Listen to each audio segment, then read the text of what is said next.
In the late 1880s of America, a striking difference was visible in society. While the average factory worker earned very little, the country's richest people showed off their huge wealth with grand parties and diamond-covered headpieces. In these same busy cities, a sad reality was unfolding. Hundreds of workers died each week in terrible factory accidents. Their deaths were barely noticed, and employers quickly hired new people to take their place. A day in the life of a worker. The year is 1887, and the first hint of morning light struggles to get through the single, dirty window of a small apartment. It's more like a tiny room of about 300 square feet that somehow holds an entire family. The air is thick with the smell of old cabbage soup, mixed with the bad smell of backed-up sewage from the single toilet shared by 20 families on the floor. A worker's back aches from another night spent on the hard floor. The family's only mattress is for the parents and two youngest children, leaving the others to sleep on blankets over the bare, splintered wooden planks. The rough floor scratches at their clothes, and the boards groan with every move. The walls are so thin that every cough from a neighbor, whose work in the coal yard has given him a hacking cough, can be heard. A baby cries nearby, as someone is always crying. It's hard to understand how bad the living situation is until you look at the numbers. A typical apartment building on New York's Lower East Side could house over 100 people on a single floor, all sharing one bathroom and one water source. Imagine waiting in a long line just to get a bucket of water for a family's morning wash. These buildings were deadly, built quickly and cheaply with no safety rules. They had no fire escapes and narrow hallways. When fires started, families had almost no chance. In 1882 alone, over 35,000 people died in fires in these buildings, almost 100 people a day, all because landlords refused to pay for basic safety features. A worker's stomach rumbles, a common feeling. They're always hungry. A family's income is almost all spent on food. A loaf of bread costs 5 cents, which seems small until you remember a father's daily wage of about $1. After paying 30 cents a day for a terrible room, there's hardly anything left for food, let alone clothes or medicine. The youngest sister's cough has been getting worse for weeks. It's the same cough that killed other children in the building last winter, tuberculosis, which people called consumption because it slowly used a person up from the inside. The harsh fact is that 1 in 5 children in these crowded buildings dies before their 5th birthday. The mother stirs on a mattress, her body already tired before the day has even started. She earns very little as a laundress, washing clothes for wealthy people. Her hands are raw and cracked from the harsh soap. She gets up quietly to get the shared washboard in the hallway before the other 4 families need it. "You're up already?" she whispers, seeing her child's open eyes. "Couldn't sleep," the child mumbles. The neighbors were arguing again. The mother nods in understanding. "Better get dressed." The factory whistle blows in an hour. At only 12 years old, a child has been working at the textile mill for 2 years. The job is to crawl under huge looms to fix tangled threads before the boss notices. It is a terrifying job. Just last week, a boy lost 3 fingers when a machine started unexpectedly while he was underneath it. The factory owner simply cut his pay and told him to be more careful. But there is no choice. The family needs every cent the child earns. The Gilded Age, a tale of 2 worlds. Outside, the streets are already busy. The sound of horse hooves and the shouts of sellers fill the air. The smell is even worse here.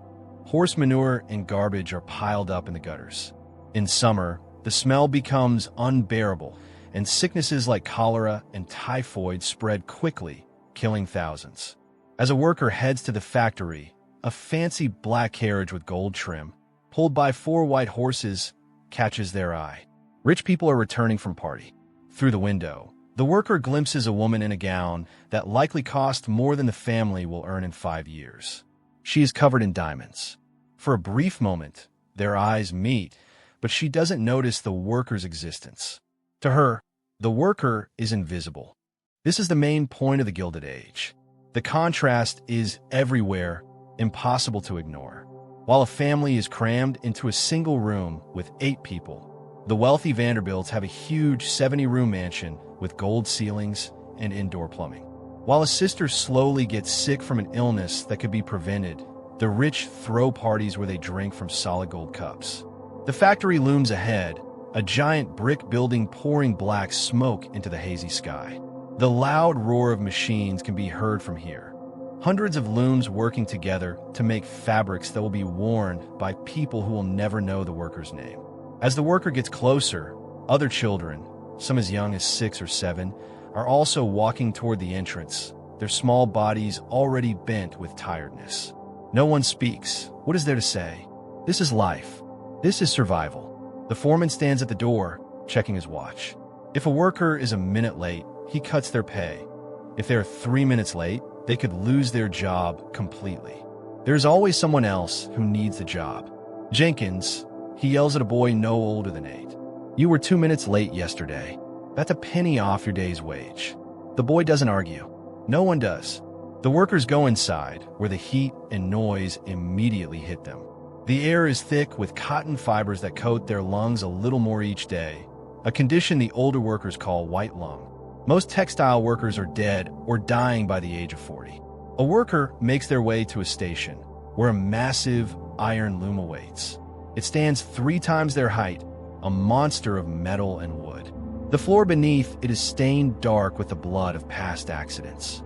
Under, the line manager shouts, pointing to a tangle of threads beneath one of the machines. Without a moment's hesitation, a worker gets on their hands and knees and crawls into the narrow space. The machine keeps running above, with metal parts slamming together just inches from their head. One slip, and a hand, an arm, or a life could be lost. The workers' fingers work quickly to untangle the threads, their heart pounding. Just a couple of miles away, on 5th Avenue, a society woman is planning her next big party. She is ordering 10,000 exotic butterflies to be released during the event. The butterflies alone cost more than a working-class family will earn in 3 years. This huge difference isn't just unfair. It's the very definition of the Gilded Age, a term that describes something covered in a thin layer of gold to hide the rot beneath. America in the 1880s and 1890s was a country of new wealth and technological wonders, but beneath that shiny surface was a harsh reality for most Americans. Terrible poverty, dangerous work, and a daily fight just to survive. As a worker finishes a repair and starts to crawl out from under the loom, a sharp pull on their sleeve is felt. The machine has caught a shirt. Panic takes over as the worker pulls frantically, feeling the fabric tighten and pull the arm closer to the pounding machine. This is how it happens. This is how children die in these factories every single day. With one desperate pull, the worker tears free, leaving a piece of their shirt behind. The arm is scraped and bleeding, but intact. The worker is lucky this time. The line manager looks at the injury without a care. Get back to work is all he says. There are no first aid kits, no medical help. If a worker can still work, they must work. Across the factory floor, a girl of a similar age faints from the heat. 2 workers drag her to the side and splash water on her face. Her pay will be cut for the time she was unconscious. If she can't continue, she will be replaced by tomorrow. The unending day. And so the day goes on. 12 hours of endless noise, heat, and danger. There are no breaks except for a 20-minute lunch period. By the time the final whistle blows, a worker's body aches. The lungs burn from the cotton fibers. The back screams from being hunched over all day. For all this, they'll bring home about 30 cents if the foreman doesn't find a reason to cut their pay. The walk home feels longer in the evening. A worker's feet drag on the cobblestones. The streets are even more crowded now, and the smell is worse. When a worker turns the corner to their street, they see their younger brother sitting on the steps of the building. He works at a glass factory, and the fact that he's home can only mean one thing. He's been fired. "Pa's going to kill me," he says, his voice cracking. He's only 10, but there are no tears. Children in the tenements learn early that crying doesn't help. "What happened?" the older worker asks, sitting beside him. "Cut myself on a broken bottle. Bled all over the glass. The foreman said I ruined $50 worth of product." He holds up his hand, which is wrapped in a dirty rag already soaked with blood. "Said I was careless, said not to come back." A heart sinks. The brothers' wages, as small as they were, helped put food on the table. Without them, the thin line between survival and disaster just got thinner. Inside the building, the narrow hallway is crowded with residents returning from work. The air is thick with cooking smells, cabbage, onions, garlic, and the ever-present smell of unwashed bodies and sewage. A baby wails somewhere, and a couple argues behind a closed door. These are the normal sounds of a tenement evening. The family's apartment is at the end of the hall, one of the worst units because its single window faces an air shaft. Some units have no windows at all. Imagine living in complete darkness except for the light of a single candle, which is used sparingly because even that small expense adds up. The door is pushed open to find a mother already at work at the small table that serves as a kitchen, dining room, and work area. She's sewing buttons on his shirts, piecework she brings home to earn extra money. The father isn't home yet. He works at the ironworks, with longer hours than almost anyone. He looks older than his 38 years, his body bent and broken by 2 decades of hard labor. The life expectancy for iron workers in this period is about 42. He is living on borrowed time, and everyone knows it. Dinner is a watery soup with cabbage and a few scraps of salt pork, stretched to feed 8 people. There is never enough, but no one complains. This is life in the Gilded Age for the working poor. Constant hunger broken up by moments of near starvation. As they eat, the father notices the brother's bandaged hand. The story comes out in broken sentences. The father's face doesn't change, but something in his eyes goes out. Another setback, another obstacle, another day where the brutal math of survival doesn't quite add up. After dinner, there's more work. Everyone has a task. Mending clothes, preparing for the next day, helping the mother with her piecework. Even with everyone working every possible hour, they're still barely getting by. Through the thin walls, they can hear the neighbor next door coughing. She has been sick for months, likely with tuberculosis. Her husband works double shifts at the meatpacking plant to pay for medicine that doesn't help. Their 3 children are very thin, as every spare penny goes to treatments. This is the reality hidden beneath the shiny surface of the Gilded Age. While newspapers marvel at electric lights and skyscrapers, and society pages describe lavish parties, families like this one fight a daily battle just to live. As night falls and the single oil lamp is lit, the family gets ready for bed in the same crowded room where they eat, work, and live. Privacy is a luxury they cannot afford. Personal space does not exist. A person finds their spot on the floor, the same hardboards that will make their back ache by morning. Outside, the sounds of the building continue. A fiddle, a crying baby, distant shouts from the street. Through the window, stars can be seen, or perhaps they're just the lights of wealthier homes in the distance. Tomorrow will be the same as today, and the day after that, an endless cycle of work and survival with little hope of improvement. This is the American dream for millions of people in the Gilded Age. Not wealth or success, but simply making it to the next day. As they drift off to sleep, their body already aching from the thought of tomorrow's work, they can't help but wonder about those other Americans. The ones whose parties make the newspaper, whose homes have electricity and running water, whose children do not work in factories. Do they ever think about families like this? Do they know they exist at all? In their gilded mansions, with their diamond tiaras and champagne fountains, do they ever look past the gold to see what lies beneath? The human foundation upon which their fortunes are built? They will never know the answer.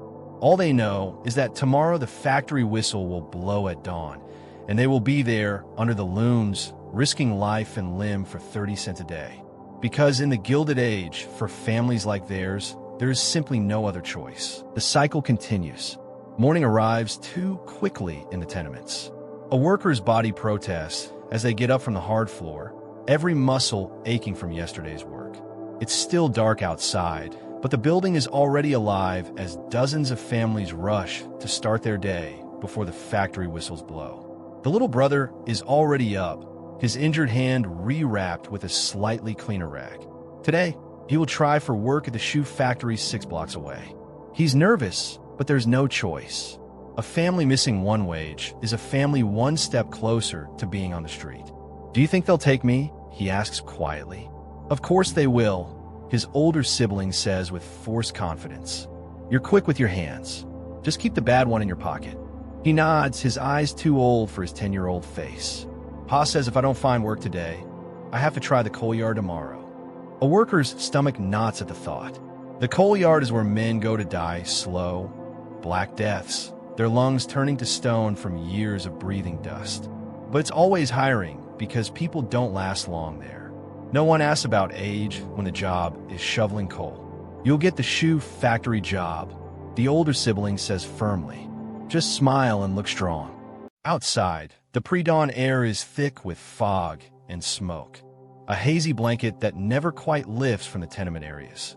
The streets are already filling with workers, a silent army marching toward the factories that power America's industrial might.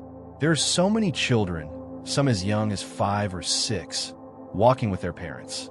At a street corner, a worker spots Sadie from the 3rd floor. At 16, she works as a seamstress, her fingers always bleeding from pushing needles through tough fabric. Heard about Tommy? She asks, walking alongside. My shop's not hiring. He's trying to shoe factory on Essex. The one with the basement workroom? No windows. A worker asks with a grim nod. Working conditions don't get much worse than windowless basements where the air is thick with leather dust and chemical fumes. But again, what choice is there? Hey, did you hear about the Keller place? Sadie asks, changing the subject. What about it? Burned down last night. 4 families got out. 2 didn't. The news hits like a physical blow. Fire is every tenement dweller's worst fear. Jesus, a worker mutters. Anyone we know? The Russos, I think, and the O'Malleys. The O'Malleys lived directly above this family for 3 years. 5 children. The youngest was just born last spring. All of them? A worker asks, afraid to hear the answer. Sadie shrugs, but her eyes are wet. Don't know yet. They're still finding bodies. This is how it goes in the tenements. Death is a constant companion, visiting so often that people almost become numb to it. Almost, but never completely. The older worker continues toward the textile mill. The city is coming alive now. Street vendors set up their carts, and shop owners sweep their storefronts.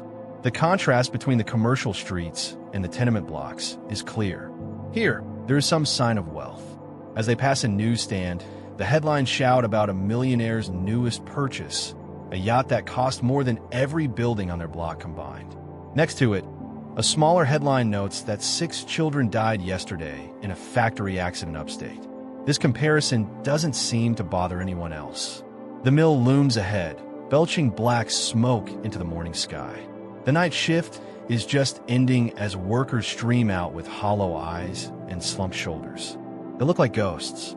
The older worker tries not to think about looking the same way in 12 hours.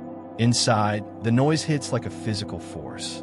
Hundreds of looms are clacking and slamming. The hiss of steam engines. The air is thick with cotton fibers that dance in the shafts of morning light.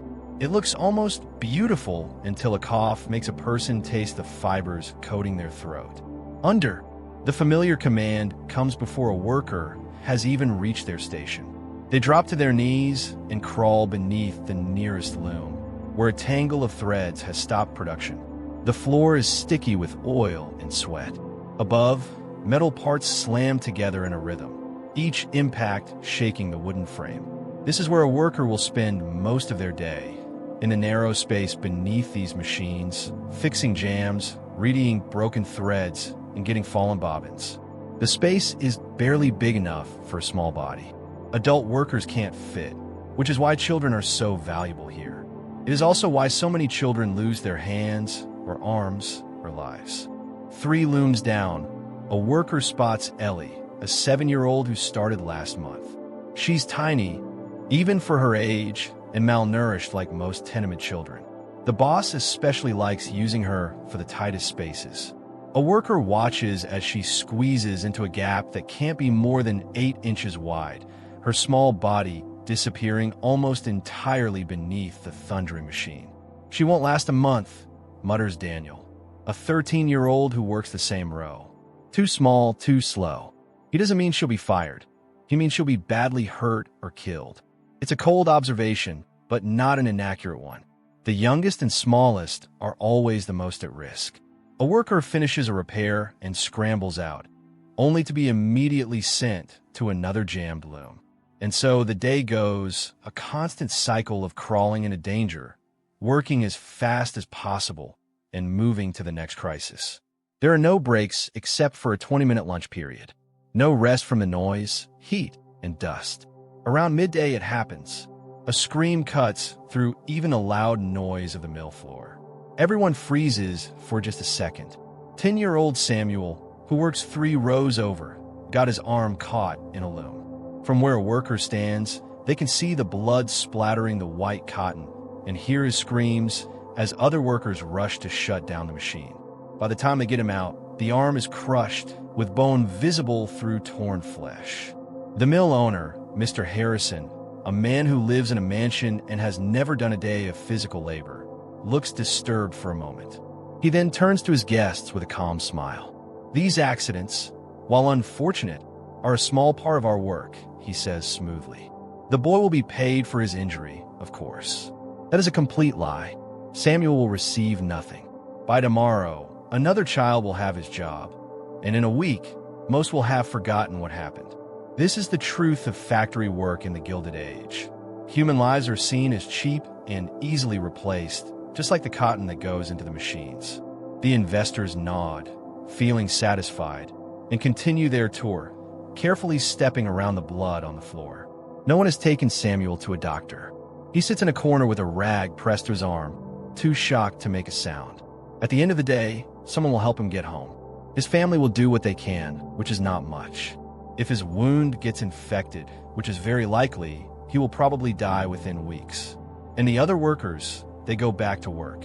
What else can they do? If they protest, they will be replaced. There are hundreds of desperate children waiting for a job. Their families need the 30 cents a day, so they push down their horror and crawl back under the loom, try not to think about Samuel or how easily it could have been them. The afternoon is even hotter and more suffocating than the morning. The cotton dust seems thicker. Hands are raw from handling the rough materials, and small cuts sting with sweat. But they keep working because stopping isn't an option. At one point, Mr. Fleming, the floor manager, comes to check the work. He is a harsh man with a permanent scowl. "Faster," is all he says, watching a worker retie a complicated knot of threads. 2 minutes per repair, no more. "Yes, sir," the worker mumbles, fingers moving frantically. Fleming stands over him, timing the progress with his pocket watch.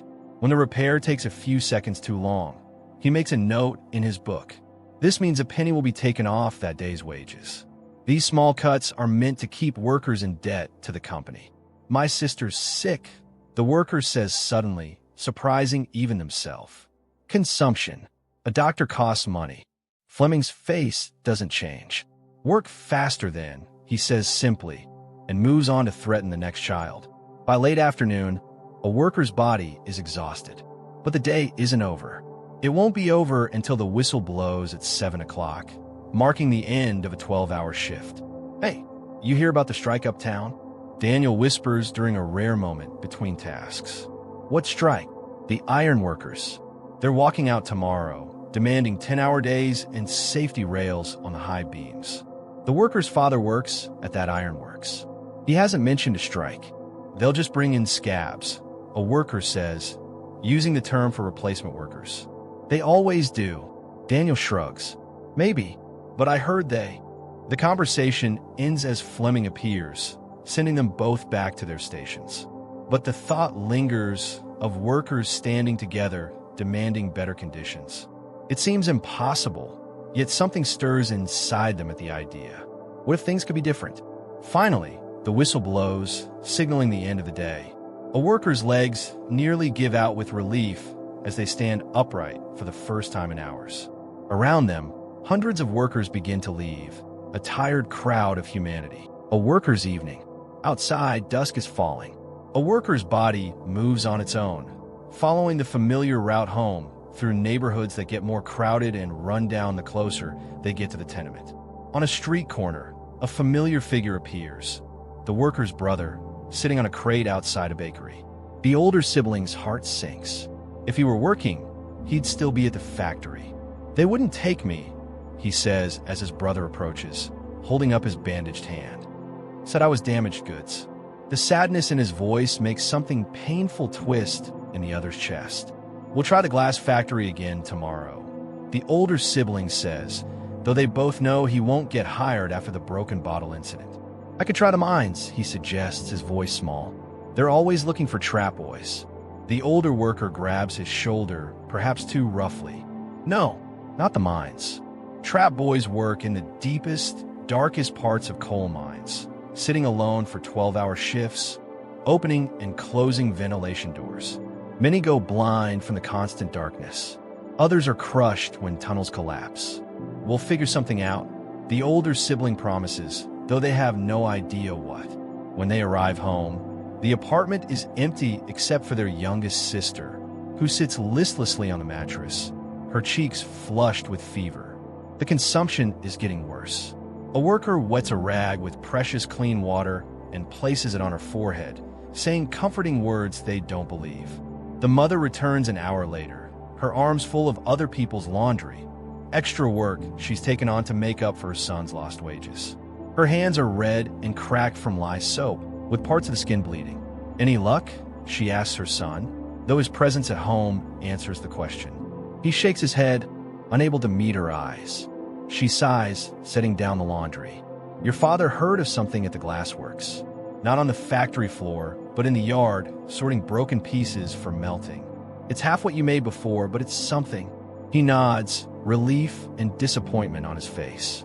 It's dangerous work. Glass cuts can get infected and kill just as surely as a machine accident. But at least it's an income.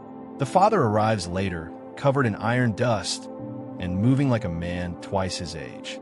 He says nothing about the strike Daniel mentioned, just sinks onto a chair and accepts the bowl of thin soup his wife places before him. After a few spoonfuls, he notices his son. They didn't take you, he states flatly. No, sir. The father nods once. Try the glassworks tomorrow. I spoke to Murphy. He needs your boys. Yes, sir. The conversation ends there. In working-class families, there's little room for long talks or sympathy. Problems are stated, solutions are offered, and actions are taken. Feelings are a luxury they can't afford. After dinner, everyone tackles their evening chores. The mother sets up her mending station, preparing to work late into the night on garments that pay a few pennies each. The older sister arrives from her job at the canning factory, her fingers stained and blistered from handling hot tins. She immediately takes over caring for the sick child. The father sits at the table, carefully fixing his work boots with scraps of leather from the factory floor. Each pair has to last at least a year, preferably 2. New boots would cost a week's wages, an impossible expense. Through the thin walls, they can hear the usual evening sounds of the tenement. Babies crying, couples arguing, someone playing a sad tune on an accordion. It's a normal night in a building housing over 200 people, all living on top of one another in conditions that would make a prison cell seem spacious. A glimmer of hope. As a worker helps the mother with the laundry, something catches their eye. Outside the single window, a glow in the sky, bright orange against the darkening blue. Another fire somewhere in the crowded tenements. Another night when families will lose everything, when children might be orphaned or burned alive because landlords won't install fire escapes. A worker thinks about the O'Malleys trapped in the Keller building as flames surrounded them. Were they awake? Or did the smoke take them in their sleep? A merciful end compared to burning alive? These thoughts keep them company as they finish chores and prepare for bed, taking their spot on the hard floor. Tomorrow will bring another 12 hours at the mill, another day of crawling beneath machines that could snatch away a finger, an arm, or a life in an instant. Another day of watching children like Samuel pay the price for America's industrial power. As eyes grow heavy, a worker wonders about the future. Will things always be this way? Will their children, if they live long enough to have any, face the same brutal conditions, the same daily fight for survival? Or is there hope for something better? Some distant day when workers aren't treated as disposable parts in a vast industrial machine? The strike Daniel mentioned flickers in their mind. Workers standing together, demanding change. It seems like a dream, impossible against the power of factory owners. Yet something about it calls to them, a fragile spark of possibility in an otherwise bleak world. They drift off to sleep with that spark still glowing faintly, a tiny light against the darkness of industrial America. Life on the prairie. While millions struggled in city tenements, a different kind of hardship was happening on America's farmlands. Let's move our focus westward, away from the crowded streets of New York to the open plains of Kansas, where the challenges were just as hard but took on a different form. Dawn breaks harsh and bright over the farmhouse. Unlike the dim light of tenements, here the sun arrives with blinding light, already hot even though it's barely risen. A young person has been awake for an hour already, feeding chickens and milking the cow before the day's real work begins. The farmhouse is simple. 2 rooms downstairs, a sleeping loft above. It's not much, but compared to a tenement apartment, it feels like a palace. Space is the one luxury farm families have in abundance. Everything else, money, a steady supply of food, protection from the weather, is just as uncertain as for their city counterparts. A person splashes water on their face from a basin on the porch. The water comes from a well they dug by hand 3 years ago, 60 feet deep to reach the water. Every drop is carried up in buckets, making it precious in ways city dwellers with access to public pumps might not understand. The father is already in the fields, a distant figure against the endless flat land. He has been checking the wheat, looking for signs of the rust disease that destroyed half the crop last year. From his slumped shoulders as he returns to the house, you can tell the news isn't good. Grasshoppers, he says simply, dropping heavily onto the porch step. Western edge of the field, thousands of them. A stomach knots with dread. A grasshopper plague can strip a field bare in days. The memory still haunts dreams of swarms so thick they blocked out the sun, eating every green thing for miles. How bad? A person asks, afraid to hear the answer. Bad enough. We'll lose that part for sure. He rubs his tired face with rough hands. At 45, he looks 60, aged early by sun and worry. Might still save the rest if we act fast. And just like that, the day's plans change. Instead of fixing the barn roof, they'll spend hours frantically digging trenches and lighting smoky fires to drive back the insects. It probably won't work. Nothing really stops a determined grasshopper swarm, but they have to try. That wheat represents everything. Next year's seed, this year's loan payments, food for the winter, and shoes for the younger siblings. The mother appears in the doorway, wiping her hands on her apron. Like the father, she's aged beyond her years. At 39, her once auburn hair is streaked with gray, her face lined from squinting into prairie winds and worrying about crop prices. Grasshoppers again, she asks, having overheard. When the father nods, she just sighs. I'll get the kerosene for the trenches. Start soaking beans. We'll need to feed everyone at midday. No one panics. No one cries. Farm families face disaster with the same quiet strength as their city counterparts. Natural disasters are just part of life. Drought, floods, blizzards, insect plagues. They endure what comes because there's no other choice. Within an hour, everyone is working. The younger brothers run between the house and field carrying water and supplies. The sisters prepare food and gather kerosene-soaked rags. Even Grandpa, whose arthritis barely lets him walk most days, sits on a stool, sharpening shovels and hoes. The summer sun climbs higher, baking the prairie. By mid-morning, it's nearly 100 degrees. The air is so dry it pulls moisture from person's skin. Sweat disappears almost instantly, leaving salt on their clothes. They dig until blisters form, then break, then bleed. Still, they keep digging. This is farm life in the 1880s.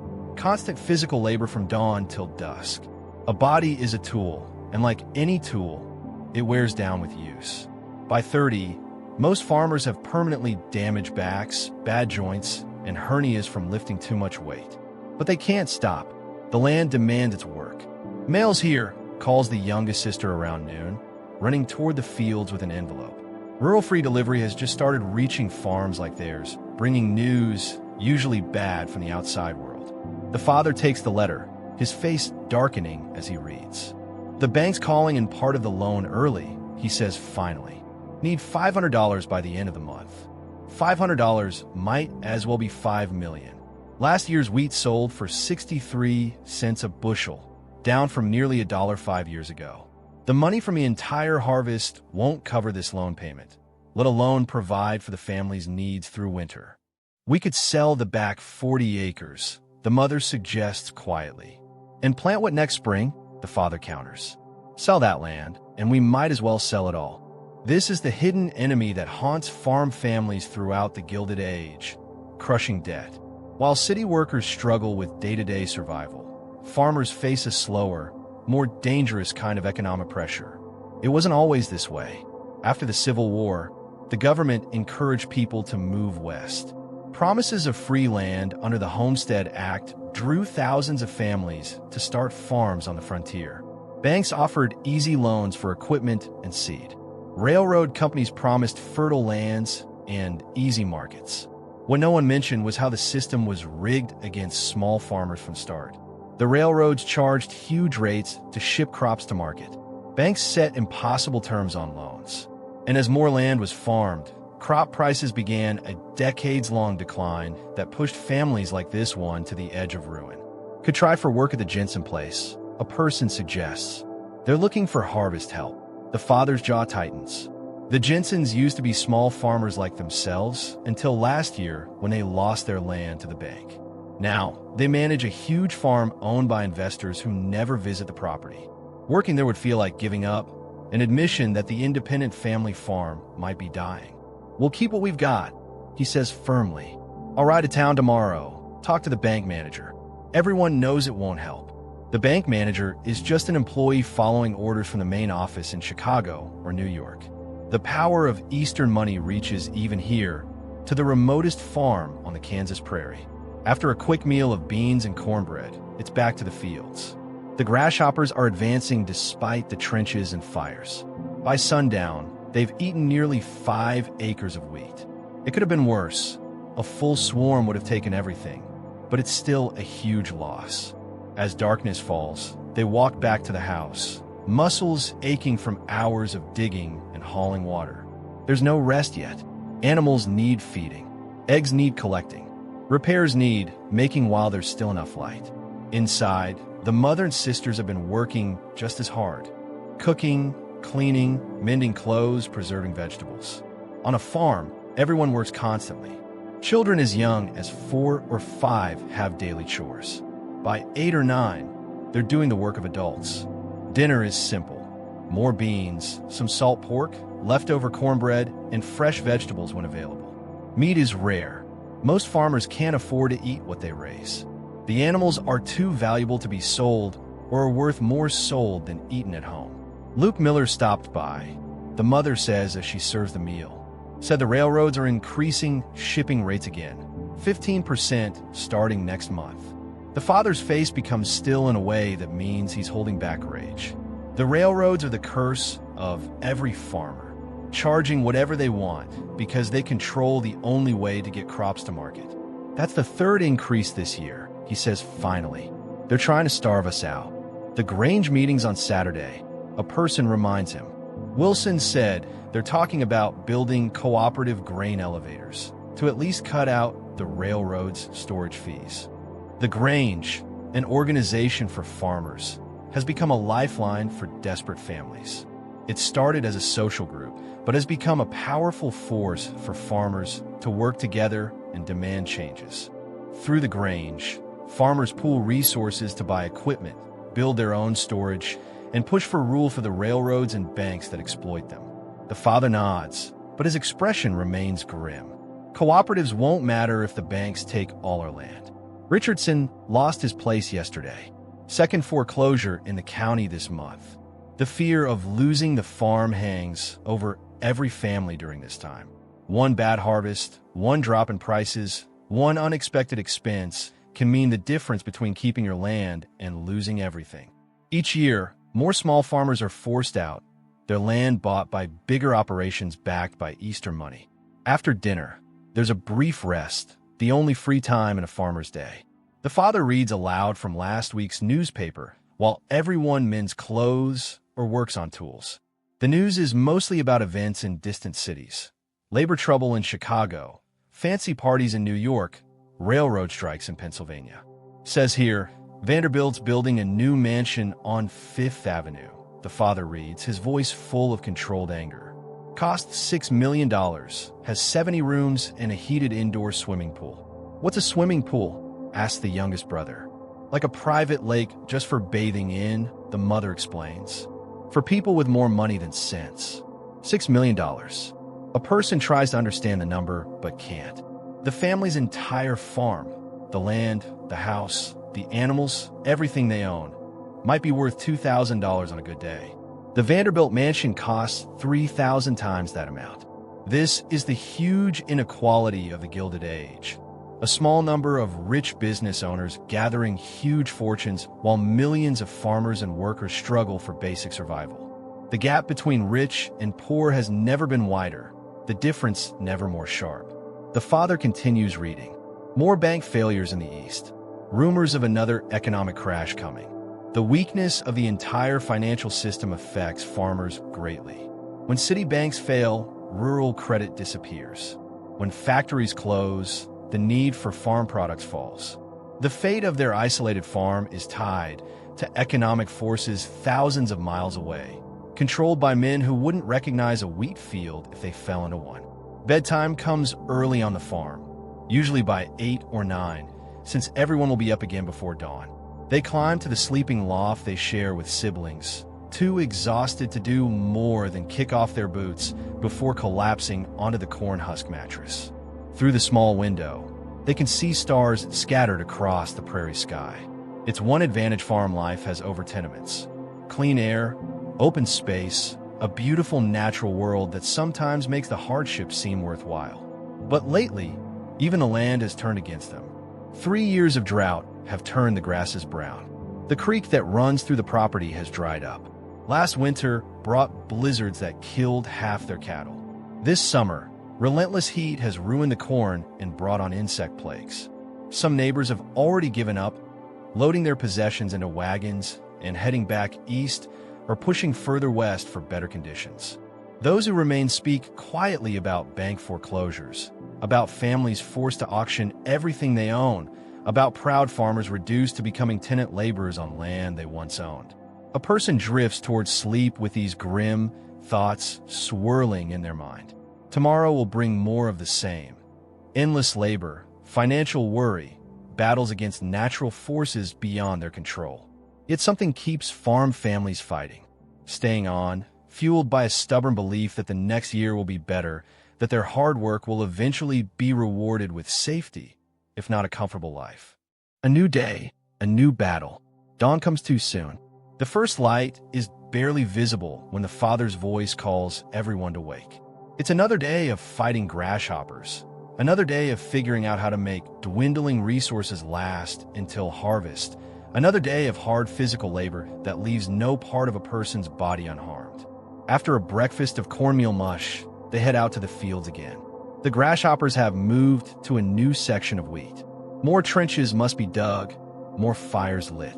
The younger brothers are told to bang on pots and pans to create noise that sometimes scares the insects away. The sisters drag sheets through the field, knocking grasshoppers into buckets of kerosene. Mid-morning, the father leaves for town to speak with the bank manager.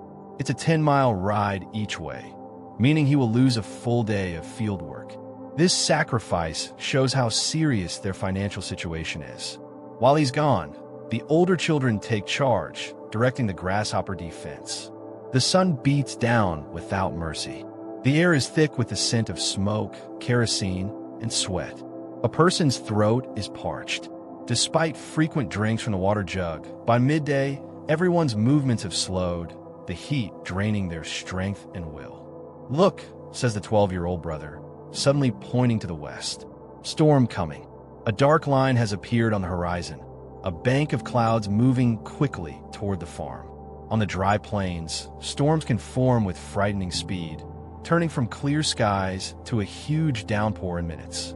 This one looks especially bad. The clouds tinge green, a a sign of possible hail.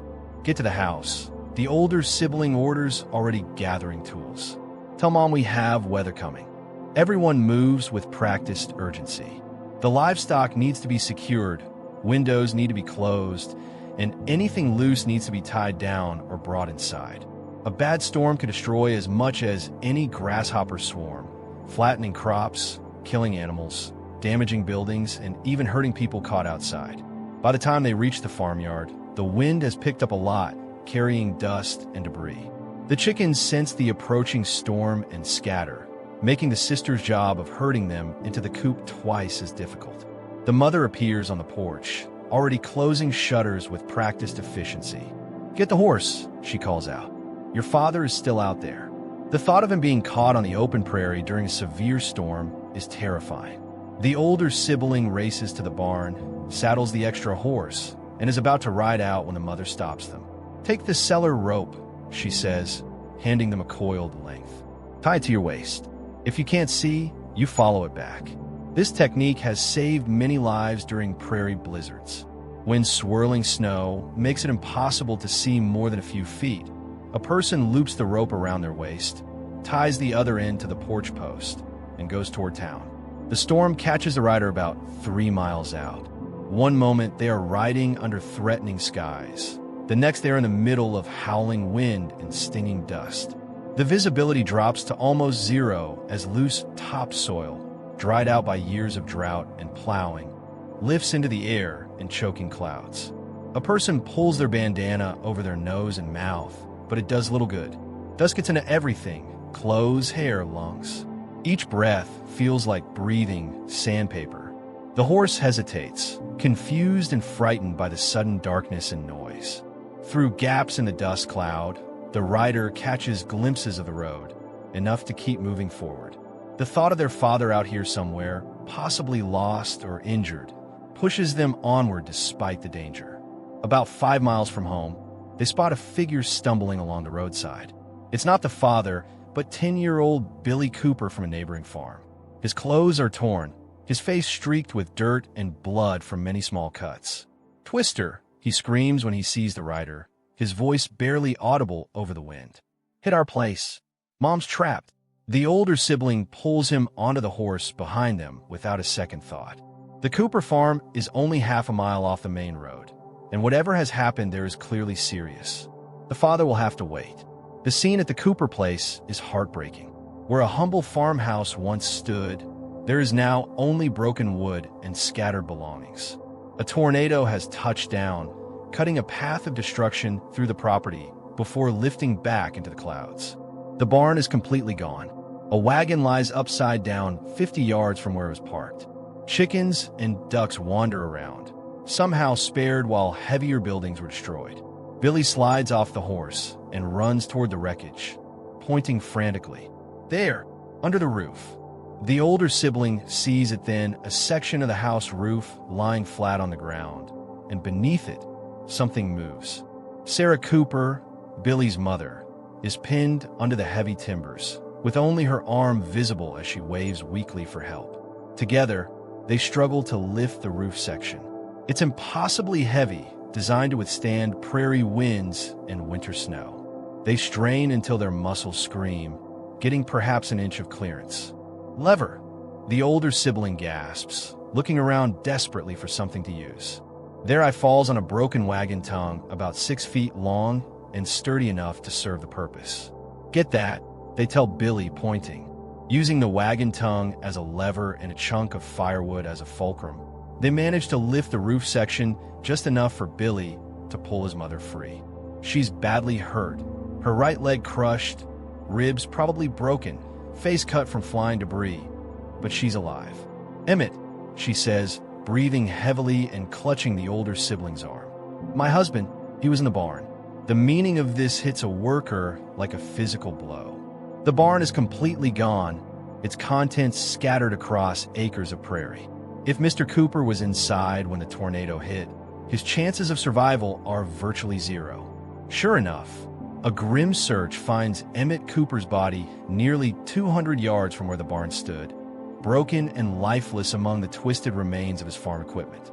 Billy's cries of grief cut through even the howling wind as he falls beside his father's body. This is another reality of farm life in the Gilded Age, the constant closeness to sudden death. Without hospitals, without telephones to call for help, without neighbors close enough to offer immediate assistance, any accident or natural disaster can quickly become fatal. The independence that draws people to farming comes with profound isolation. When tragedy strikes, a person endures it alone, or they don't endure at all. The older sibling helps Billy make a makeshift stretcher to transport his injured mother. The nearest doctor is in town, 8 miles away. With the storm still raging and Mrs. Cooper's injury severe, it's a journey that might kill her. But staying means certain death. "I'll find my father," the older sibling promises Billy as they secure his mother to the stretcher. He'll bring the wagon, get her to the road, and wait there. Back on the horse, the worker continues toward town, following the road by instinct more than sight. As the dust storm gets worse, the rope around their waist is their lifeline, the only guarantee they can find their way home if conditions get worse. Luck is with them. About 2 miles further, they find their father, already returning from town, his wagon providing some protection from the storm. His face, when they explain what's happened at the Cooper place, goes pale beneath its coating of dust. "Take the wagon," he orders, already climbing down. "I'll ride back. Get them to Doc Miller as fast as you can." They pass Billy and his mother on the road minutes later, loading them carefully into the wagon. Mrs. Cooper has lost consciousness, her breathing shallow and difficult. The race to town becomes a desperate race, balancing the need for speed against the risk of jolting her already severe injuries. The dust storm begins to lessen as they near town, the green-tinged clouds moving eastward across the prairie. By the time they reach the doctor's house on the outskirts of Marshall, the air is clearing, though the signs of the storm, piles of dust against buildings, uprooted trees, damaged roofs, are everywhere. Doc Miller takes one look at Mrs. Cooper, and his expression tells the older sibling everything. He'll do what he can, but with injuries this severe, in an era before antibiotics or modern surgery, her chances are slim. As for Billy, he's just become half-orphaned, with the prospect of being a full orphan looming. At 10 years old, he faces either the county poor farm or being sent to live with relatives who may or may not want another mouth to feed. As a person leaves them in the doctor's care and begins the long journey home, the full weight of the day's events settles on their shoulders. The Cooper family's tragedy could just as easily have been their own. Every farm family lives on the edge of disaster. Financial, natural, personal. There are no safety nets, no insurance, no government help. When disaster strikes, a person endures it alone, or they don't endure at all. The sun is setting by the time they return to their farm, casting long shadows across fields, partly ruined by grasshoppers, partly flattened by wind. The father has rounded up the livestock and secured what he could, but there's clearly significant damage to crops and outbuildings. Inside the house, the mother has a hot meal waiting, a luxury made possible only by the sisters' heroic efforts to keep the kitchen fire going through the storm.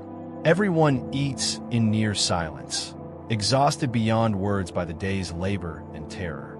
After dinner, the father unfolds the letter from the bank, reading it again by lamplight. Whatever he discussed with the manager clearly brought no relief. The payment is still due.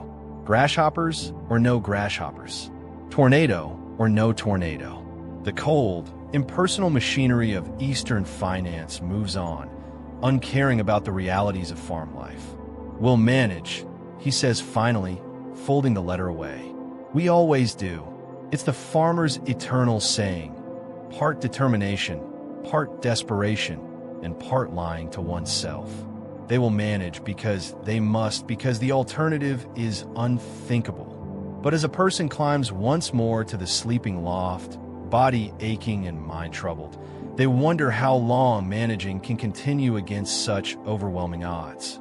This is the reality of rural America in the Gilded Age, a population increasingly squeezed between natural disasters and economic exploitation, watching their independence disappear year by year as land passes from family ownership to corporate control. The yeoman farmer, once the backbone of American democracy, is becoming a rare species. Yet even as a person drifts towards sleep, there's a toughness that remains. Tomorrow they'll get up before dawn and face whatever new challenges emerge. They'll work until their hands bleed and their back screams. They'll figure out how to make dwindling resources stretch further, because that's what farmers do. They endure, they persist, they hope. And sometimes, just sometimes, that hope is deserved. The rain that follows the dust storm brings temporary relief to dry fields.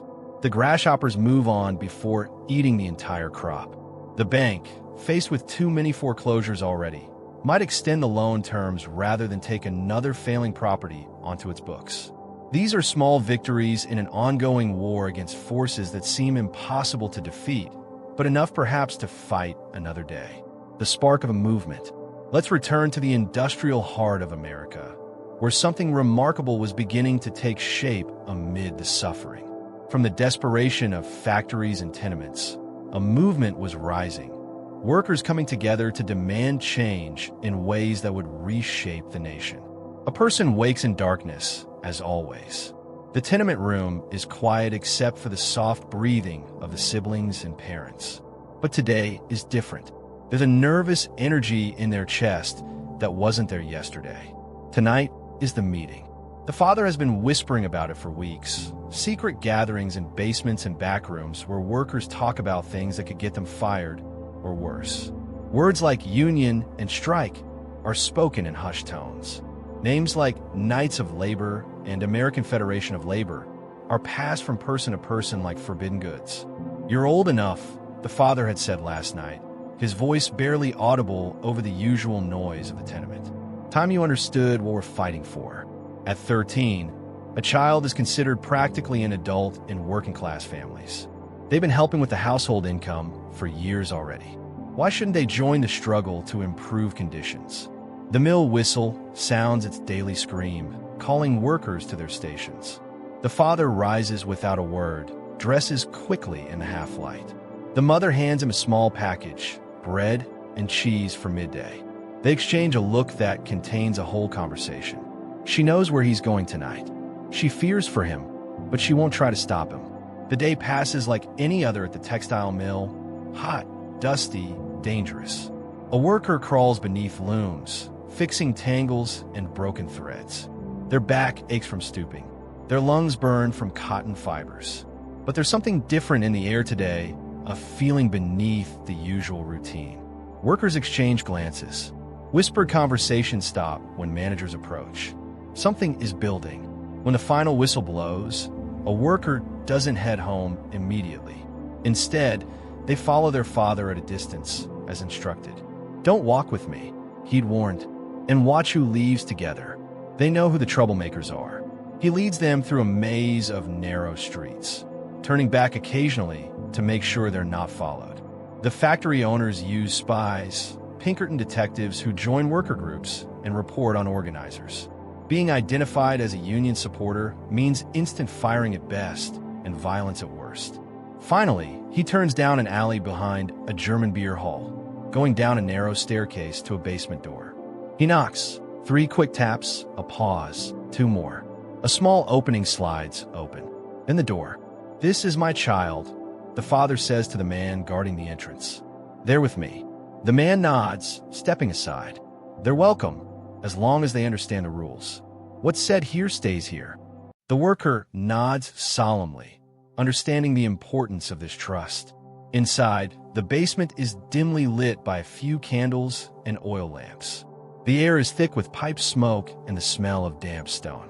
About 30 men and a handful of women sit on crates and barrels arranged in rough rows. At the front of the room, a single candle lights up a makeshift podium, a wooden crate turned upright. A worker recognizes faces in the crowd. Men from the father's ironworks, women from the garment factories, a few workers from their own textile mill. People who hours ago were covered in sweat and grime, bent under the weight of their labor. Here, they sit up straight, eyes alert, with something you rarely see in the factories: hope. A man steps up to the crate podium. Michael Howerin, an Irish immigrant, 10 years in America. He works the blast furnace at Baldwin Iron Works and has scars on his arms from hot metal burns. He's also one of the most well-spoken people a worker has ever heard, educated himself through newspapers and public libraries. Brothers and sisters, he begins without a preamble. We lost Matthews and Donegal today. Company men saw them talking to workers at Phoenix Mill. Fired on the spot. A murmur runs through the crowd. 2 more organizers gone. 2 more families who will be scrambling to pay rent next week. But Howard continues, raising a hand. They signed 20 new members before they were caught. The movement grows, even as they try to stop it. Everyone nods. A quiet win. Now to business. The committee met with representatives from 3 more factories yesterday. We're approaching 500 committed members in this district alone. Pittsburgh reports over 1,000. Chicago nearly 2,000. He pauses, letting the numbers sink in. For the first time, friends, we have the beginnings of real power. Not just 100 desperate souls in one factory, but thousands of workers across entire industries, saying with one voice, enough. What about the Pinkertons? Calls a voice from the back. Harrison's bringing in 50 more next week. Armed to the teeth, I heard. Howard's face darkens. The Pinkerton Detective Agency serves as a private army for factory owners, breaking strikes and joining unions as spies, sometimes causing violence that gives police an excuse to arrest organizers. They're ruthless, well-paid, and can get away with almost anything. We stay peaceful, Howard says firmly. That's how they want it. Give them an excuse for violence. Our power isn't in our fists. It's in our numbers and our unity. Easy to say when it isn't your head getting cracked open, mutters someone nearby. The father leans toward his child, whispering, 3 years ago, they shot 14 strikers at the Pullman factory, women and children among them, called it restoring order. This is the reality of organizing labor in the Gilded Age, a dangerous game where the odds are against workers. Factory owners have the police, the courts, the newspapers, and private armies on their side. Workers have only their numbers and the economic pressure they can create by refusing to work. The vote, Howard announces, bringing the meeting back to order. We've discussed it for weeks. The time has come to decide.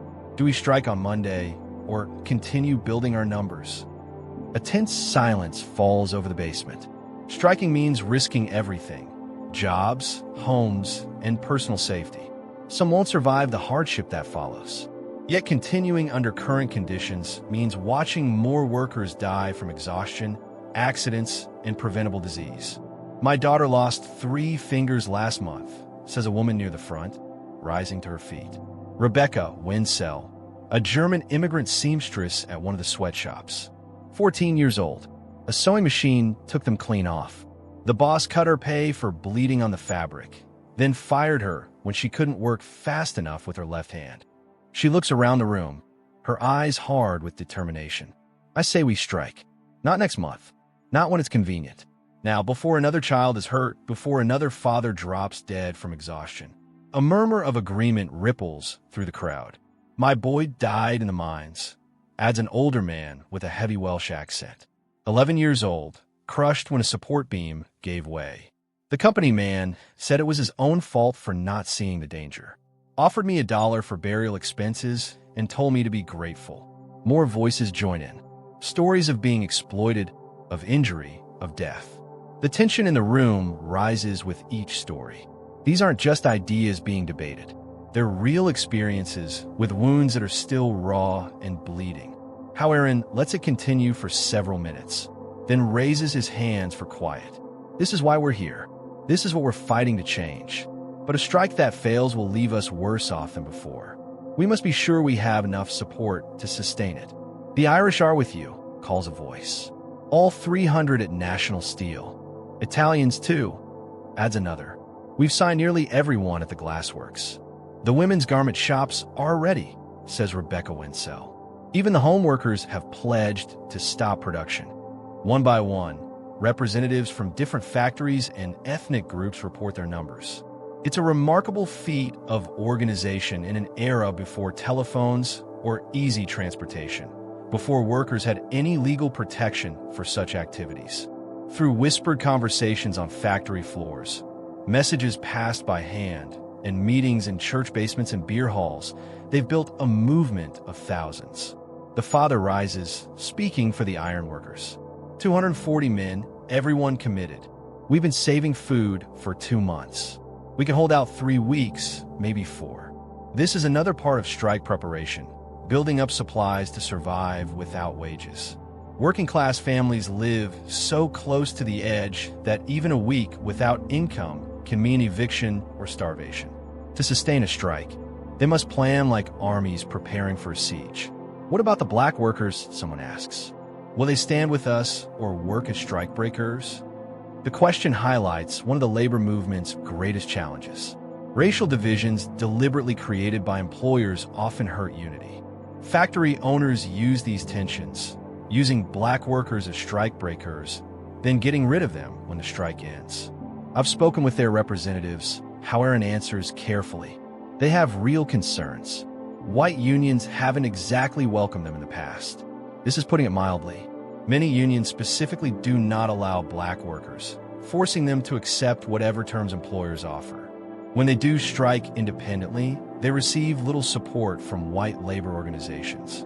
But, how Aaron continues, they understand this fight is for all workers.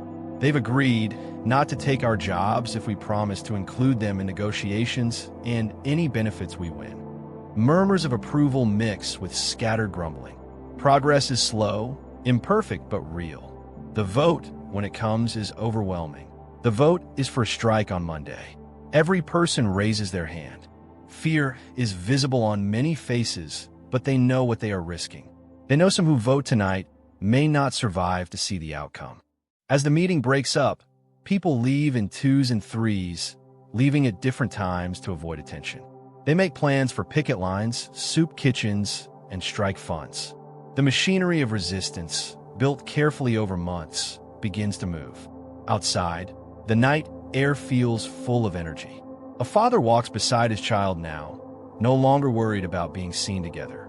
That secrecy belonged to the time before a decision. Now, they have chosen their path. Are you scared? A person asks their father, voicing the question that has been building inside them all evening. He considers this seriously. Yes, he says finally. Any sane person would be.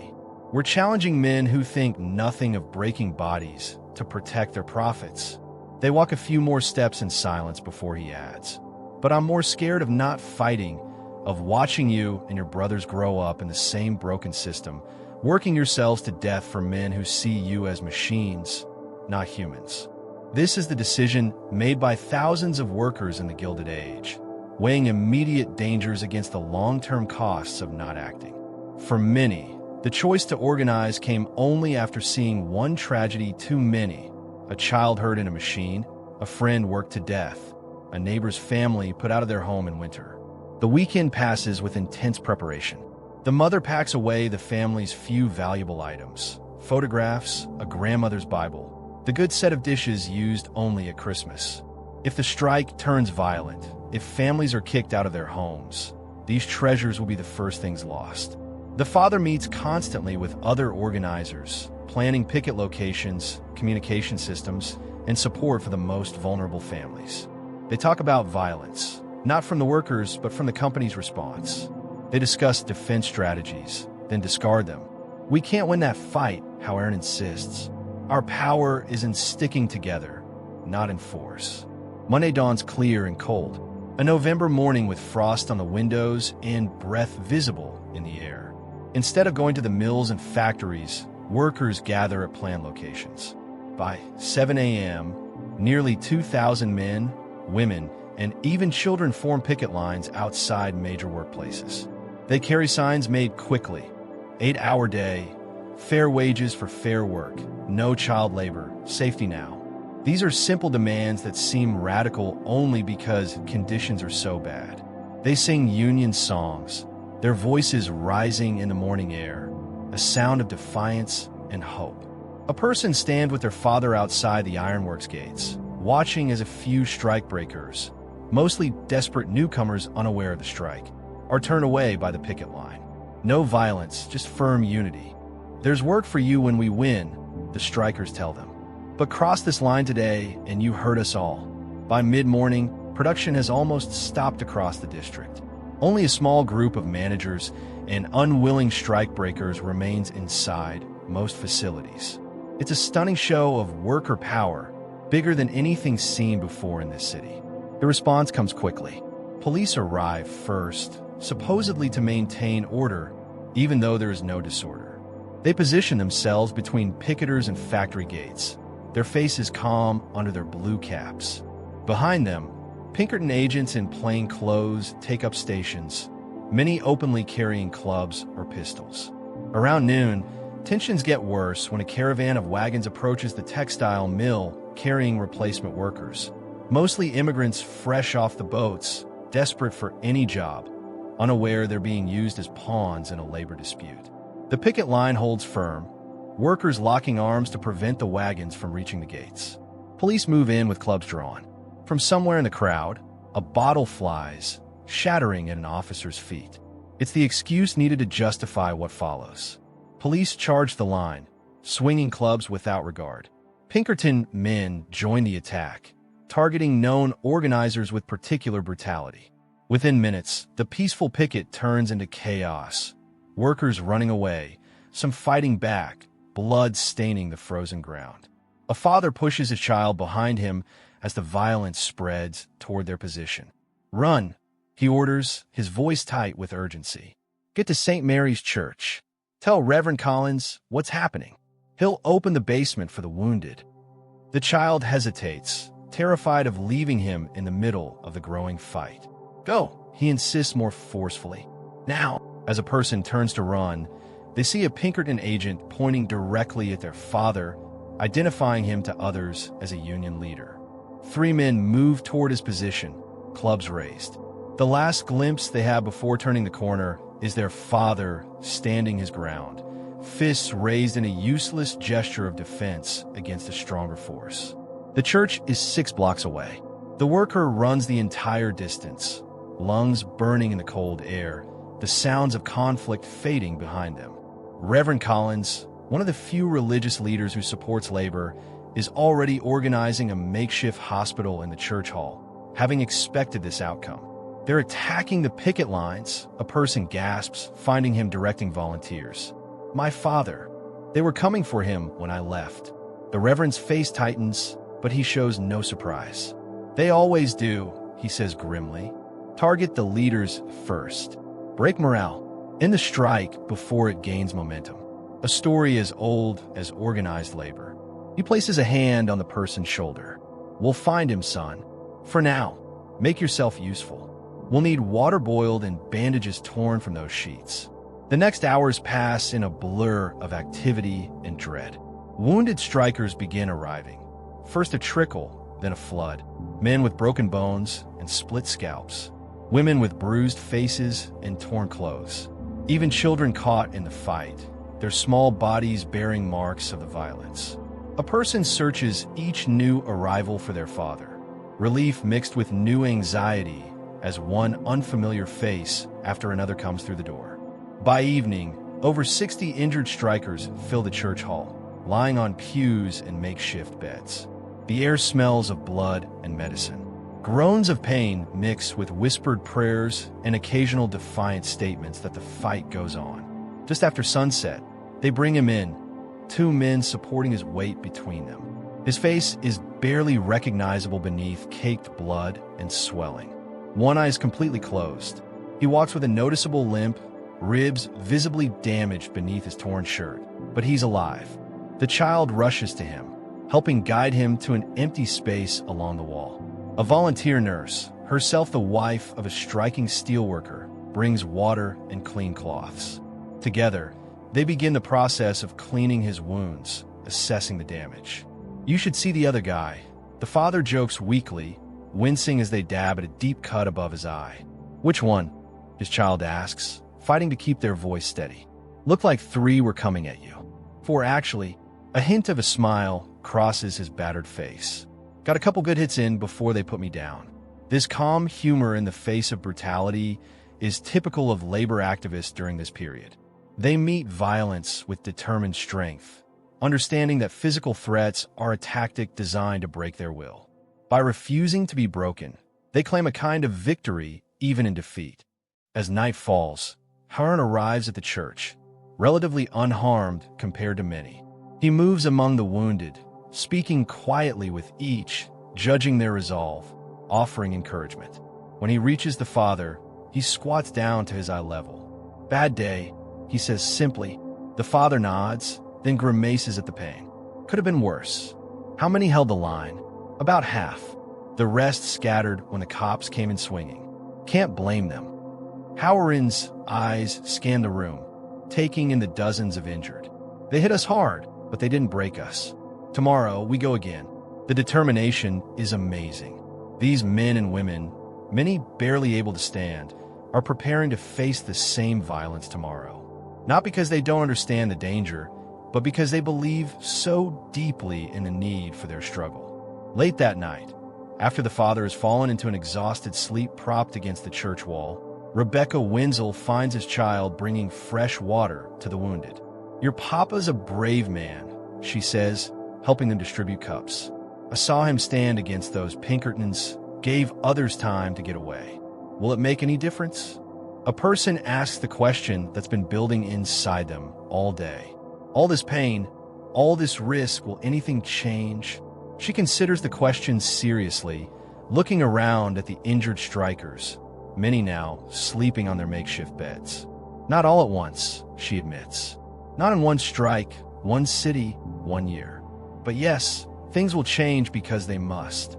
She points to a young girl sleeping nearby, her arm wrapped in bandages where a police club hit her. "That's my Liesel, 14 years old, already 4 years working in the garment shops. I fight so maybe she can have something better.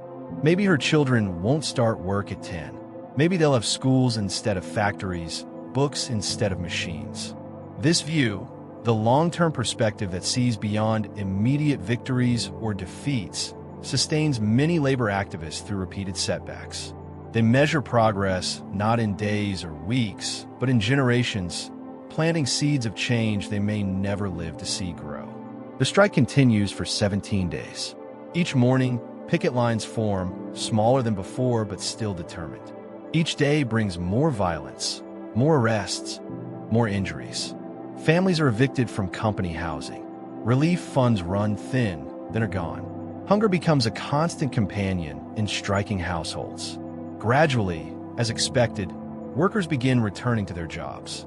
Not because their determination weakens, but because survival demands it.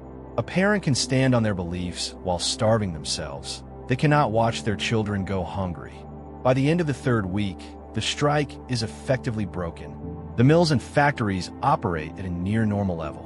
Union leaders, those not in the hospital or jail, meet in the same basement where the vote was taken, facing the bitter task of admitting defeat. "We lost this round," Howard tells a smaller gathering, his voice hoarse from shouting over police whistles for weeks. "But we're not finished. We learned valuable lessons. Next time we'll be better prepared, better organized." Next time, someone calls out bitterly. Half our members can't feed their families. Some won't ever work again with their injuries. And for what? Nothing's changed. Howard doesn't offer false comfort or easy words. "For now," he acknowledges, "but remember what we accomplished. 2,000 workers standing together across different factories, different trades, different backgrounds. That hasn't happened before. Not here.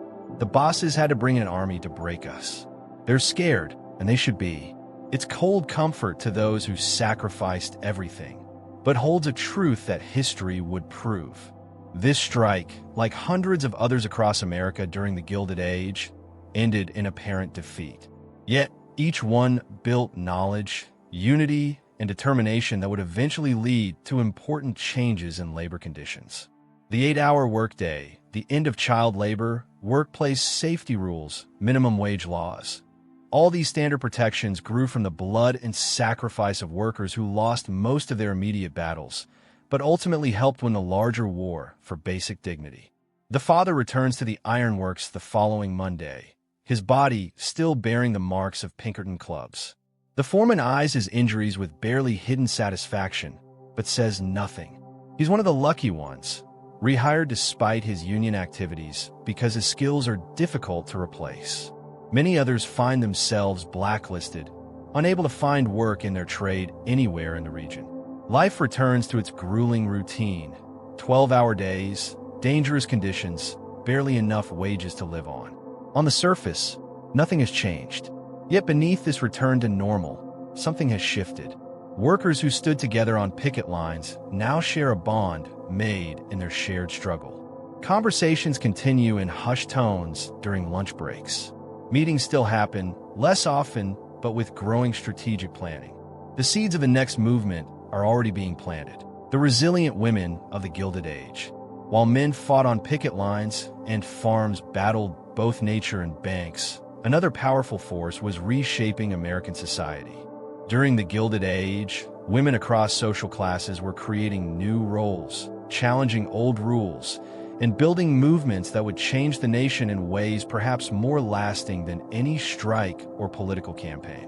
Let's shift our perspective once more, this time to the complex and varied experiences of women living in this difficult era.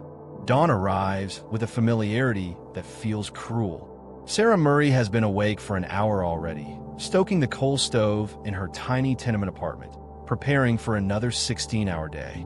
At 32, she looks 50, her body worn down by a decade of working as a laundress since her husband died in a factory accident. The work has taken its toll. Her hands are permanently red and cracked from lye soap. Her back is bent from bending over washboards. Her lungs are damaged from breathing steam and chemical fumes day after day. But she doesn't complain. The $3 a week she earns keeps her 3 children fed, though not well. "Mom, my throat hurts again," whispers 8-year-old Molly, the youngest, appearing in the doorway, wrapped in a thin blanket. Sarah places a gentle hand on her daughter's forehead. The skin is hot with fever, the same fever that comes and goes, never quite going away. Tuberculosis, probably the white plague that follows the tenements, taking victims of all ages, but especially children. "I know, love," Sarah says, trying to keep the worry from her voice. "Drink this tea and then rest today. No school. No school is no great hardship." Molly only goes on and off anyway when there's no piecework for her to do at home. Like many tenement children, her education comes a distant second to survival needs. The older children are already up and dressed. Michael, 12, prepares for his day at the glassworks, while Kate, 14, gathers the pile of sewing she'll deliver to the garment shop before starting her shift there. "Remember, straight home after work," Sarah reminds them. "No stopping anywhere." The warnings are unnecessary, but a habit. In these neighborhoods, danger is everywhere for children alone, especially girls.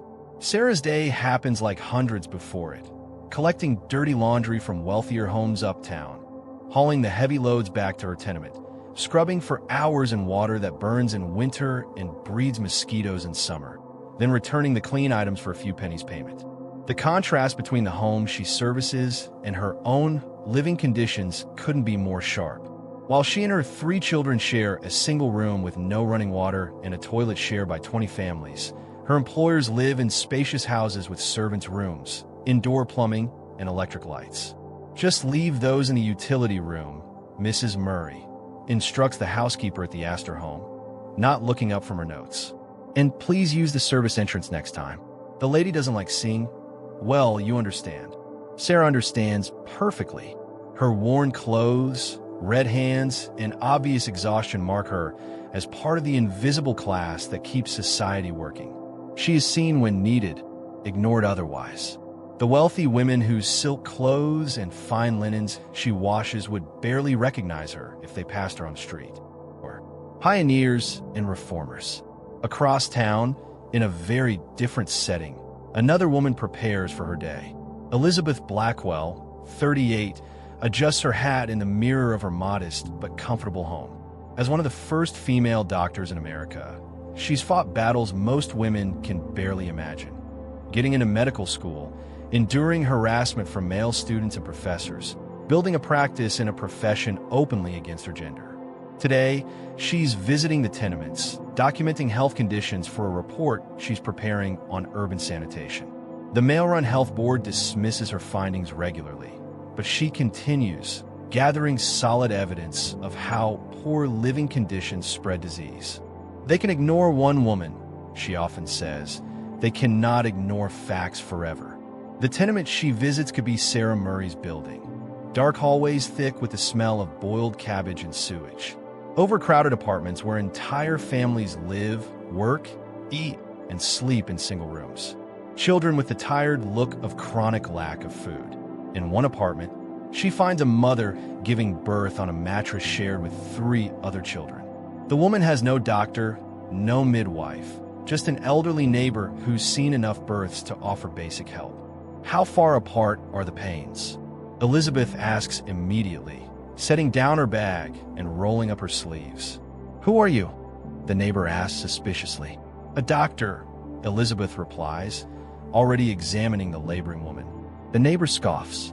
"Women ain't doctors." "This one is," Elizabeth says simply, pulling out clean cloths and instruments. And a good thing, too, because this baby is coming out feet first. In the next hour, Elizabeth helps a healthy baby boy into the world, saving both mother and child from what would likely have been fatal problems without a skilled professional. She leaves medicine, clean bandages, and what money she can spare, knowing it's a temporary solution at best. What these women need isn't charity, but system-wide change. Better housing, clean water, living wages, and control over their reproductive lives. As she walks back to her office, Elizabeth thinks about how to convince the men who control city government, men who rarely step foot in the neighborhoods where their decisions mean life or death. Jane Addams stands at the center of Hull House, the settlement home she founded in a poor immigrant neighborhood in Chicago. At 31, she is part of a new generation of educated, unmarried women using their talents for social reform instead of just staying at home. "Miss Addams, come quick," calls a young Italian girl, pulling at her skirt. "Papa's coughing blood again." Jane follows immediately. Although she is not a doctor like Elizabeth Blackwell, she has become a stand-in medical provider, social worker, legal advocate, and general problem solver for the community. Today alone, she has already stepped in to stop domestic violence, taught English to newly arrived Polish immigrants, and talked to a landlord who was threatening to evict a family. The settlement house movement is one of the most important ways women helped with social reform during this period. Unable to vote or hold political office, women like Jane Addams created their own organizations that helped with immediate needs while also gathering information to advocate for change. Hull House is not just a charity. It is a place for creating solutions to urban poverty. "We need a health clinic," Jane tells her fellow settlement worker, Ellen Gates Starr, after returning from the sick man's home. Not just emergency care, but a way to prevent illness, education about sanitation, and regular checkups for children. "The city council will never fund it," Ellen replies. "You're always so practical." "Then we'll find private donors," Jane says, already thinking about the letters she will write to wealthy women who might be convinced to support such a project. "Mrs. Rockefeller was quite impressed with our kindergarten program. Maybe she'll see the value in healthy children as well as educated ones." This is another key part of women's reform work during the Gilded Age. Their ability to use social connections to bridge the gap between classes. Women like Addams, who often came from wealthy backgrounds themselves, built connections between rich philanthropists and poor communities, creating ways for resources to flow that bypassed the male-dominated political system.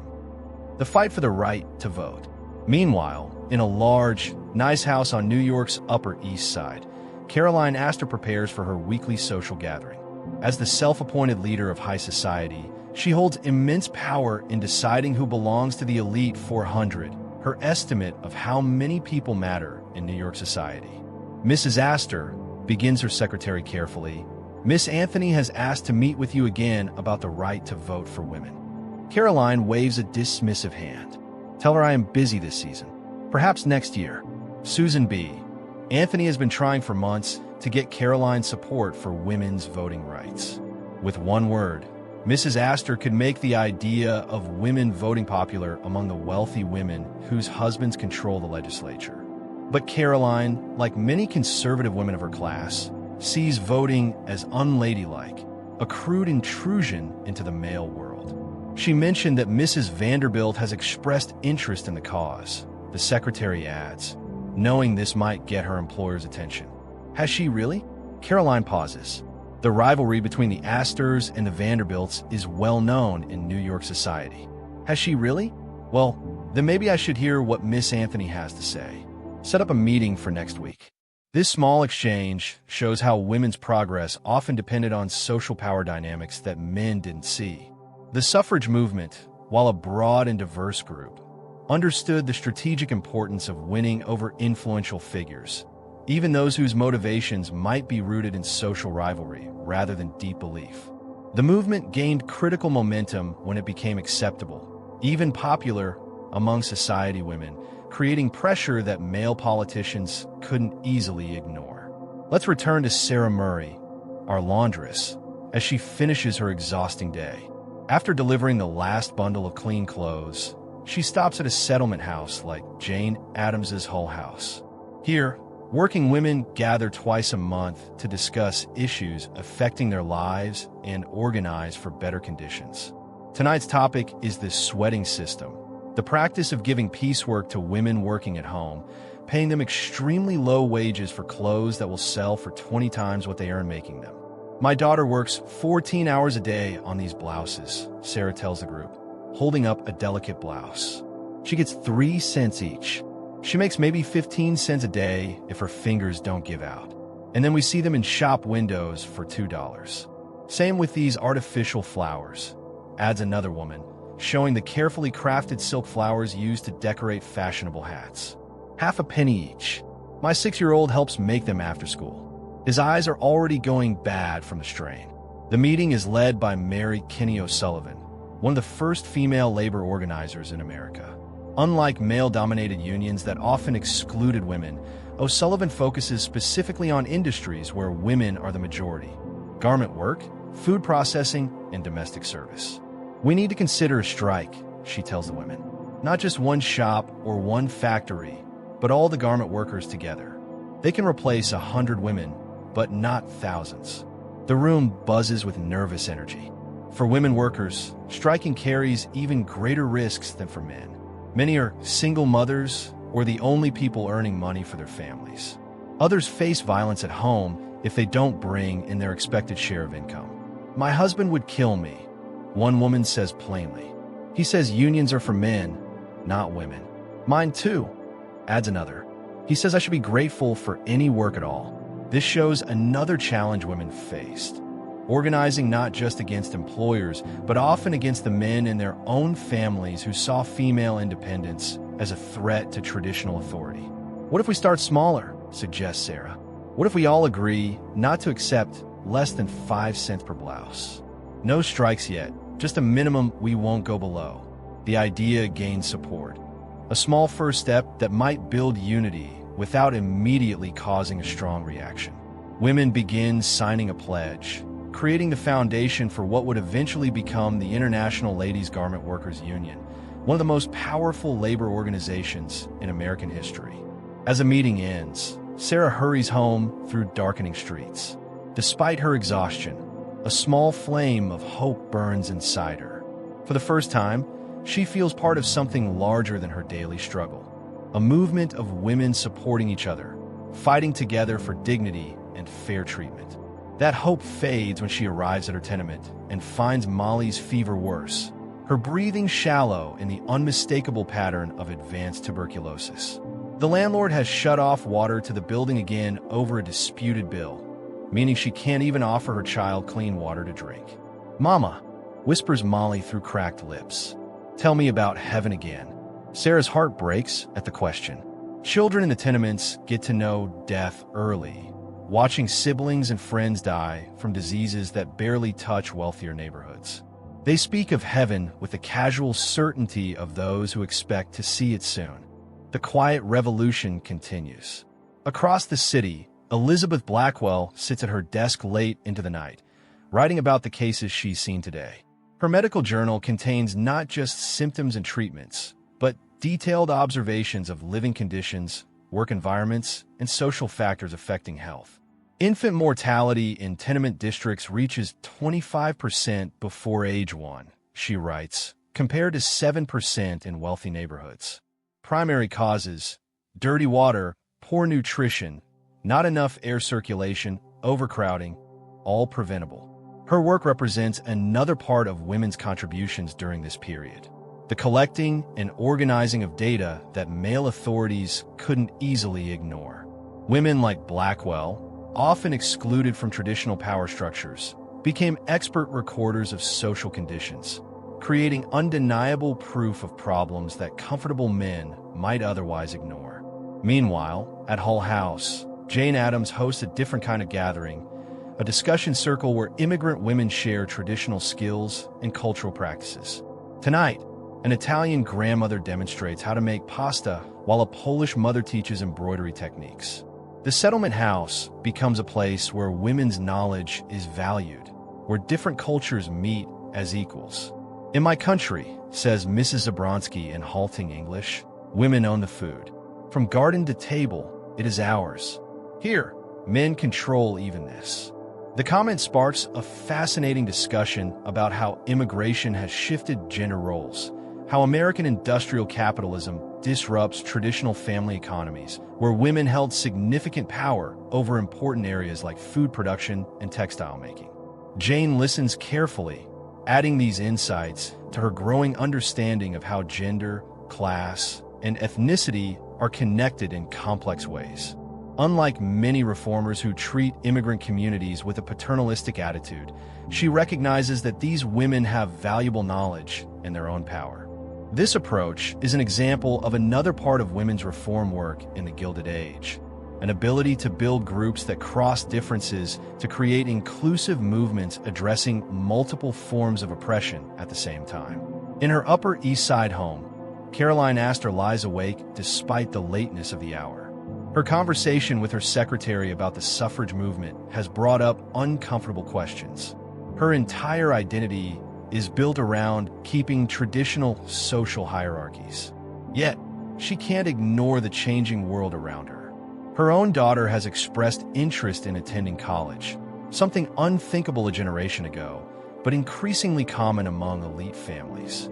Women she respects are joining reform movements, speaking publicly on social issues, even managing large charitable projects without male supervision. Maybe she thinks some aspects of tradition can change without everything falling apart. It's a small shift in thinking, but multiplied across thousands of influential women like her, such reconsiderations would eventually help bring about significant social transformations. As night deepens across the city, these four women, a laundress, a doctor, a settlement house founder, and a society matron, represent different parts of the female experience during the Gilded Age. Despite their very different lives, each in her own way is pushing against the limits placed on them by a male-dominated society, creating opportunities for future generations. Sarah Murray holds her feverish daughter, knowing the child will likely not survive to adulthood, but determined to give her whatever comfort is possible in her short life. Her participation in the Garment Workers Organization plants seeds that will grow into labor protections benefiting millions. Elizabeth Blackwell compiles her research, building an undeniable case for public health reforms that will eventually transform urban living conditions. Her pioneering role as a female doctor opens doors for countless women in medicine. Jane Addams develops new ways to help communities that will influence social work, urban planning, and education for decades to come. Her settlement house model provides a template for dealing with poverty that acknowledges the complexity of human needs beyond just money. And even Caroline Astor, despite her conservative views, unintentionally helps women's progress by showing female capacity for social leadership and organizational power, qualities that supporters of women's suffrage will argue justify women's full citizenship. Together, these women and thousands like them across America are engaged in a quieter revolution than the dramatic strikes and political campaigns dominated by men, but one no less important in reshaping American society. They're expanding what it means to be a woman, claiming space in public life, and building institutions that address human needs that the industrial capitalist system ignores. Their work often goes unrecognized in traditional histories that focus on presidents, industrialists, and labor leaders. Yet, their legacy endures in the schools, hospitals, settlement houses, and community organizations they created, in the labor protections and public health measures they fought for, and in the expanded opportunities future generations of women would inherit. As you rest in your comfortable bed, consider how many of the social supports and protections we now take for granted, from child labor laws to food safety rules, from public health departments to social work services, grew from the persistent efforts of women during the Gilded Age, who refused to accept that poverty, exploitation, and suffering were a necessary cost of progress. Statistics on women in the Gilded Age. During the Gilded Age, women's lives were defined by a mix of traditional roles and new opportunities. Their labor was central to the economy, whether at home, in factories, or in new professional fields. Labor and wages. Workforce participation. By 1900, over 5 million women were working outside the home, making up about 20% of the total workforce. Wages. Women's wages were significantly lower than men's. In the 1890s, a woman working in a factory typically earned about $3 to $5 per week, while a male factory worker earned about $7 to $10 per week for the same hours. Child labor. Many children, including girls, worked.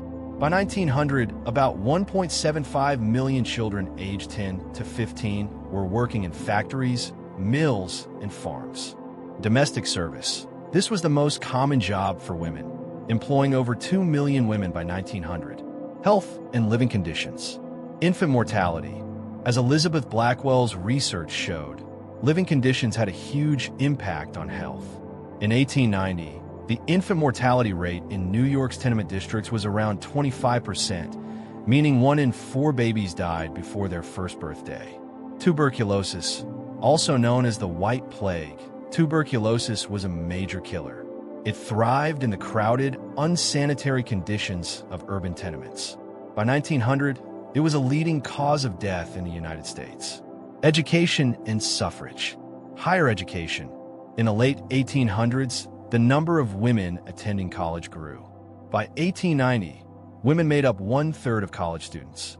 This access to education helped create a new class of women reformers and professionals. Suffrage movement. Despite decades of work, women did not yet have the right to vote nationwide.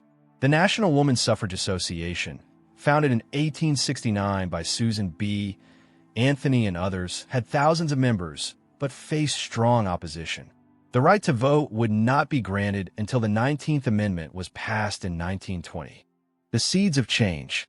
The Gilded Age was a time of huge differences. Amazing wealth right next to terrible poverty, fast technological growth next to terrible working conditions.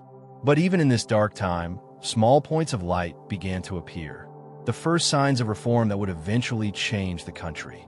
Let's explore the seeds of change that were planted and follow a few of our characters as they see the first signs of a new era. It's 1897 now, nearly a decade after we first met our tenement family. The morning light filters through a window that is slightly larger than the one in their last apartment. They have moved to a slightly better situation, a new law tenement built after the housing reforms of 1879.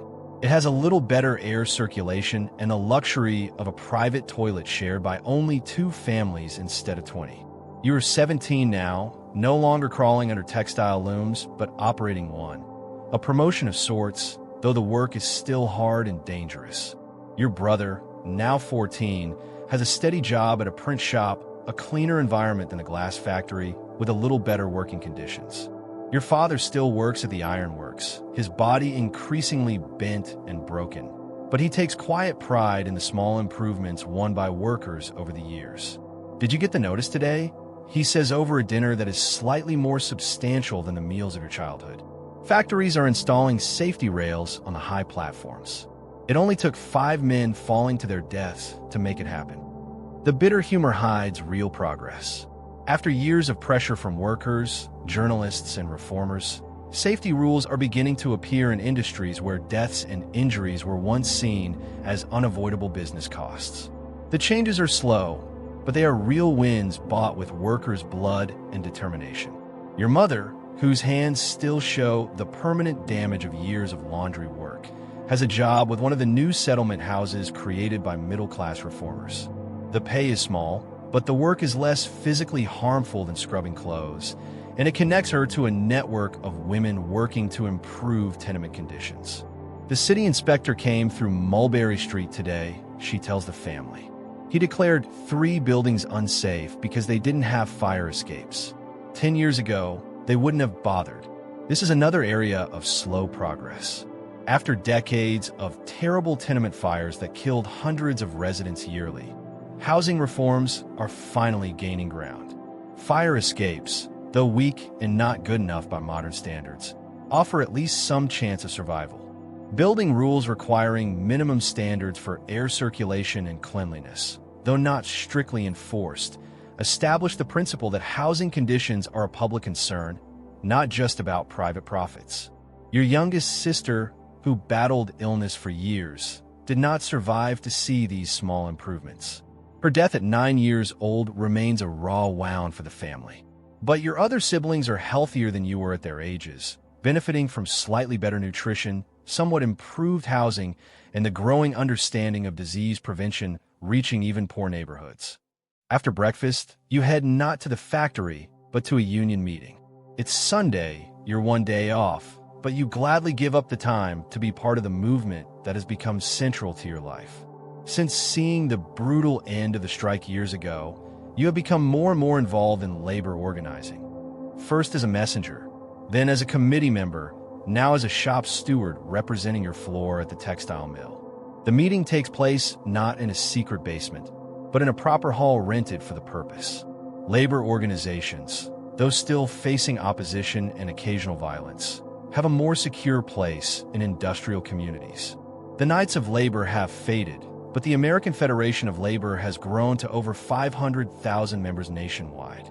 More importantly, the idea of workers collectively talking with employers has gained legitimacy even among some business leaders tired of constant industrial fighting. Big news from Washington, announces Michael Howard, the same organizer who led the failed strike years ago. He now has gray in his beard, but is just as committed. President McKinley signed the Erdman Act last week. It makes it illegal for railroads to fire workers just for joining a union. A murmur of approval runs through the hall. It's a limited victory. The law applies only to railroad workers and has significant loopholes, but it represents the first federal recognition of workers' right to organize without punishment after decades of courts consistently siding with employers. Even this small legal protection feels very important. Don't get too excited, Howard cautions. This doesn't apply to most of us, and God knows the companies will find ways around it. But it's a start, a crack in the wall we've been pushing against for 20 years. The meeting continues with a discussion of practical matters: strike funds, organizing strategies, and negotiations with specific employers. The conversation is more sophisticated than the passionate, but sometimes unfocused gatherings of your youth. Experience has taught the labor movement painful but valuable lessons about what works and what doesn't. After the meeting, you walk home through streets that have seen subtle but important changes. Public drinking fountains now offer clean water at regular intervals, a small improvement with huge health implications in neighborhoods where waterborne diseases once spread with devastating regularity. Garbage collection, though not enough, happens more often than in your childhood, reducing the mountains of rotting waste that once defined tenement districts. Passing a small park that didn't exist 5 years ago, you notice children playing on simple equipment under the watchful eyes of settlement house volunteers. The idea of dedicated play spaces for urban children, championed by reformers like Jacob Reese and Lillian Wald, has begun to take hold. These modest playgrounds represent the recognition that children need more than just survival. They need development, exercise, and joy. You spot a familiar face among the volunteer supervisors. Dr. Elizabeth Blackwell, one of the first female doctors in America and a tireless advocate for public health reforms. Now in her 70s, she still visits tenement neighborhoods regularly, her decades of documenting disease and terrible conditions having contributed significantly to the emerging field of public health. "Good afternoon, young man," she greets you, recognizing you from the health committee at the settlement house. "How's your father's cough?" "Better with that medicine you suggested," you reply. "Thanks for asking."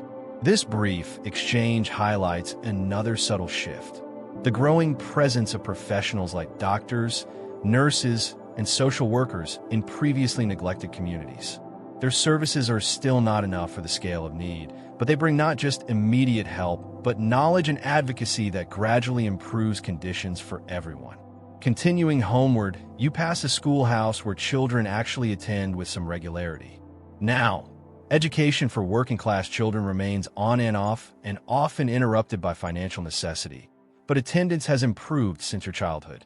States have begun passing compulsory education laws, and while enforcement is weak, the principle that children belong in classrooms rather than factories has gained ground. Inside one of those classrooms sits your 10-year-old cousin, recently arrived from Ireland. Unlike your generation, who went straight to work at 6 or 7, she's learning to read and write, gaining skills that might eventually lead to office work instead of factory labor. Her future remains uncertain, but options exist that were unimaginable a decade earlier. "You should see her school books," your aunt had marveled recently. Pictures and stories and sums, not like the old country where they barely had slates to write on. These educational improvements stem partly from the kindergarten movement championed by women reformers who established model programs demonstrating that even the poorest children could succeed with appropriate learning environments. Gradually, these innovations filtered into public school systems, though quality varies dramatically. Near your tenement, you notice a health department notice posted on a water pump, a warning about possible contamination with instructions for purification. This simple paper represents a significant step forward, official acknowledgement that the government has a responsibility to prevent disease, not just respond to epidemics after they've claimed thousands of lives. The growing field of public health, driven largely by reform-minded doctors and nurses who carefully documented connections between living conditions and disease, has begun shifting how cities deal with sanitation, water quality, and housing standards. Death from preventable diseases have decreased, though they remain shockingly common by modern standards. Arriving home, you find a newspaper on the table, a luxury your family couldn't afford in earlier years. Your brother, whose work at the print shop has given him a love of reading, has brought it home.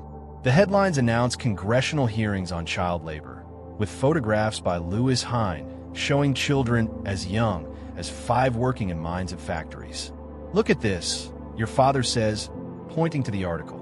10 years ago, nobody would have cared enough to even write about it, let alone have government hearings. The increasing visibility of industrial abuses represents another form of progress.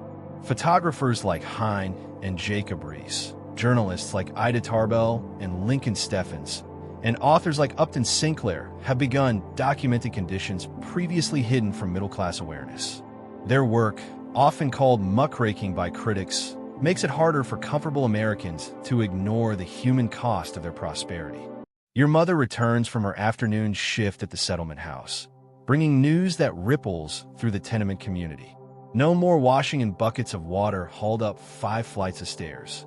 This small victory reflects both the persistence of women reformers and the gradually changing attitudes toward public health and sanitation. Clean bodies are increasingly understood not as a luxury, but as a necessity for preventing disease. The provision of basic hygienic facilities begins to be seen as a public responsibility rather than a private concern. After dinner, the family gathers around as your father reads from a pamphlet distributed by the union, a simplified explanation of the Sherman Antitrust Act and how it might be used to break up the monopolies that have dominated American industry. The language is complex, but the message offers hope. The unchecked power of industrial companies might finally face legal limits. They've already filed a lawsuit against the sugar company, he notes. Railroad monopolies could be next. Maybe even Old Man Carnegie's steel empire. The reality, of course, is more complicated than the pamphlet suggests. Early antitrust efforts often failed or were taken over by the very interests they aimed to control. But the principle that government should regulate corporate power rather than simply allowing it marks an important shift in American political thought. Later that evening, in the relative privacy of your slightly improved housing, you read a letter from Sarah, a young woman you met through union activities. She's been hired as a clerk at a department store, one of the new job opportunities gradually opening to women beyond domestic service, factory work, or teaching. 12 hours on my feet, but no machines trying to take my fingers off, she writes. And they can't cut my pay when a loom breaks down.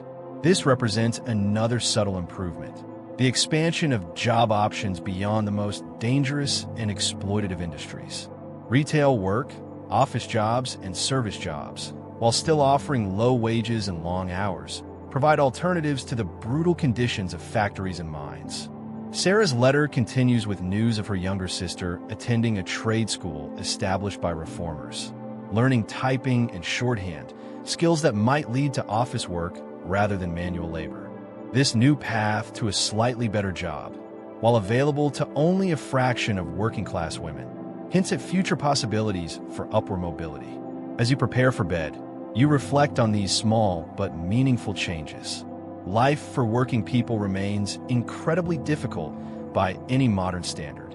Long hours, dangerous conditions, minimal security, and limited opportunity still define most workers' experience. But compared to the absolute worst of the 1880s, modest improvements have accumulated through persistent struggle and advocacy. Your father, joining you on the tenement roof where residents often sleep in summer to escape the indoor heat, summarizes this complicated reality. We're still at the bottom, make no mistake, but maybe the bottom ain't quite as deep as it used to be. This perspective, acknowledging real progress while recognizing its profound limitations, characterizes the end of the Gilded Age. The brutal excesses of unregulated industrialization have begun to create their own counterforces. Labor organizations with growing sophistication, reform movements with increasing public support, and a gradual expansion of government's role in protecting citizens from the worst abuses of concentrated economic power. Looking out over the city, you can see signs of this tentative progress amid continuing hardship.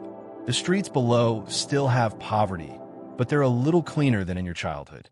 Children still work, but fewer of the youngest have been freed for at least some schooling. Workers still face exploitation, but they have more tools to resist it together.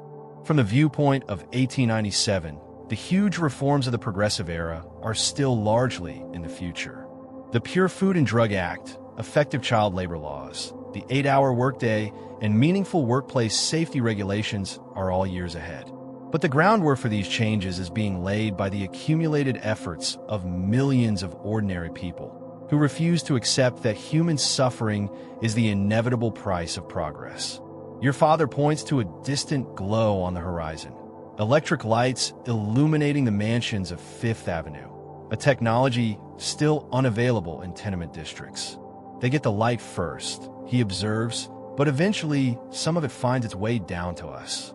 This observation captures the slow, uneven nature of progress during this period. Innovations and improvements originating in wealth gradually extend in a weaker form to working communities, not on their own, but through deliberate struggle and advocacy. As you drift towards sleep on the tenement roof, cooler than the hot rooms below, you find hope not in dramatic transformations, but in accumulated small victories and persistent resistance. The Gilded Age isn't ending with a sudden change of luck, with wealth magically redistributed or power suddenly rebalanced. It's eroding gradually, as ordinary people build forces to counteract its worst excesses. The labor movement, despite brutal setbacks, has established permanence and legitimacy. Women reformers have created institutions addressing human needs the market ignores. Journalists and photographers have made hidden suffering visible to the wider public. Together, these efforts have begun the long process of tempering raw capitalism with consideration for human dignity and well-being. Your own contribution to this larger movement feels small but real. organizing fellow workers, supporting community initiatives, and passing hard-won knowledge to younger generations. The better world you imagine may not arrive in your lifetime, but your efforts, combined with millions of others, push relentlessly in that direction. As you finally fall asleep, stars visible above the city's smoke, you carry this complicated legacy of the Gilded Age, a time of extraordinary suffering that nonetheless contained the seeds of essential reforms. A period when the worst of industrial capitalism created the beginnings of its necessary limits. In your comfortable modern bed, so far removed from tenement roofs and factory floors, remember that many of the protections and opportunities we now take for granted emerge from this crucible of hardship and resistance.